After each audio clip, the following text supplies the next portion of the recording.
माननीय राजसाहेब ठाकरे, माननीय उद्धव साहेब ठाकरे, वाचवा आम्हाला. मुख्यमंत्री साहेब आमचं आयुष्य उद्ध्वस्त करीत आहे. मुख्यमंत्री साहेब, कुठं पेडणार हे पाप? सत्तेचा दुरुपयोग करून आमचं आयुष्य उद्ध्वस्त नका करू. मुख्यमंत्री साहेब, एखादा राज्याचा मुख्यमंत्री जर स्वतःच्या पदाचा गैरवापर करून अशा लहान लहान लेकरांचं आयुष्य उद्ध्वस्त करत असेल तर खरंच त्याला राज्याचा मुख्यमंत्री म्हणायचं का?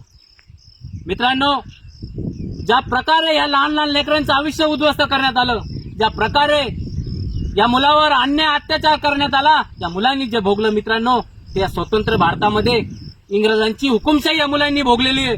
म्हणून आज हे मुलं आवाज उठायला लागले. मुख्यमंत्री साहेब, काय दडलंय माझ्या प्रकरणात?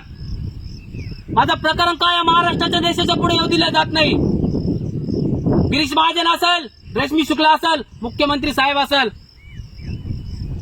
माझ्या प्रकरणाची उच्चस्तरीय चौकशी होऊ द्या ना.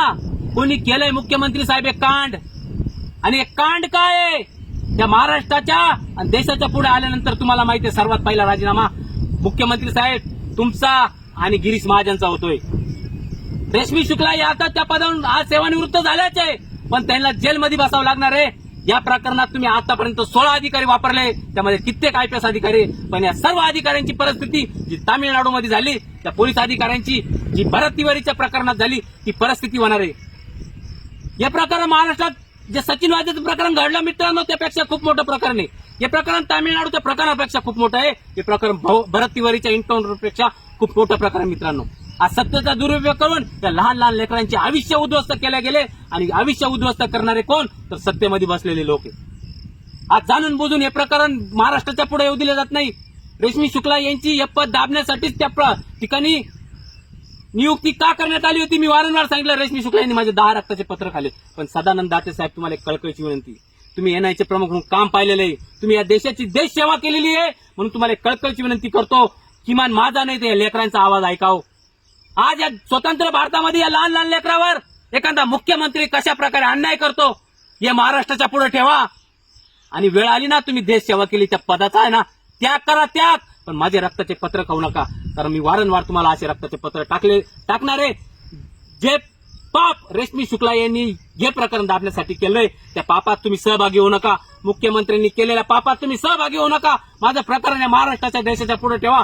माझ्या मुलाला न्याय देण्याचा प्रयत्न करा. त्याचबरोबर नाशिक SP जे बदलून आलेले नाशिक परिक्षेत्र IG, तुम्हाला सुद्धा मी रक्ताने पत्र टाकले. तुम्हाला परत मी रक्ताने पत्र टाकतोय. आज जी वर्दी तुम्ही अंगावर परिधान केली ना, ही कोणाची गुलामगिरी करण्यासाठी केलेली नाही. आज रेशमी शुक्ला यांनी मुख्यमंत्र्यांच्या नादी लागून ही पोलीस यंत्रणा मुख्यमंत्र्यांची रखेल बनवली होती. तिला स्वातंत्र्य द्या, त्या पोलीस यंत्रणेला मोकळा श्वास घेऊ द्या सदानंद दाते साहेब. पण माझं प्रकरण या महाराष्ट्राच्या पुढे ठेवा. आणि विरोधी बाकावर बसलेल्या लोकांना माझी कळकळीची विनंती आहे, माझ्या लेकरांचा आवाज ऐका मित्रांनो.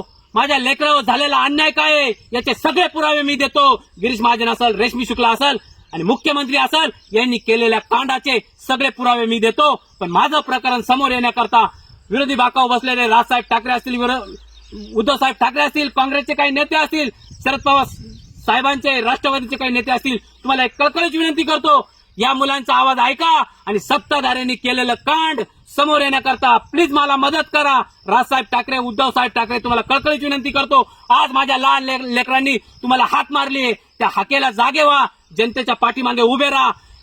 सत्ताधारी सत्तेचा दुरुपयोग करून आज निष्पाप लोकांचे कुटुंब उद्ध्वस्त करताय, त्या प्रकरणाकडे लक्ष द्या. नक्कीच जनतेची हाक ऐका. जनता तुमच्या पाठीमागे उभी राहिल्याशिवाय राहणार नाही. आणि माझ्या मुलांना न्याय देण्यासाठी पुढे या. जय जवान, जय किसान.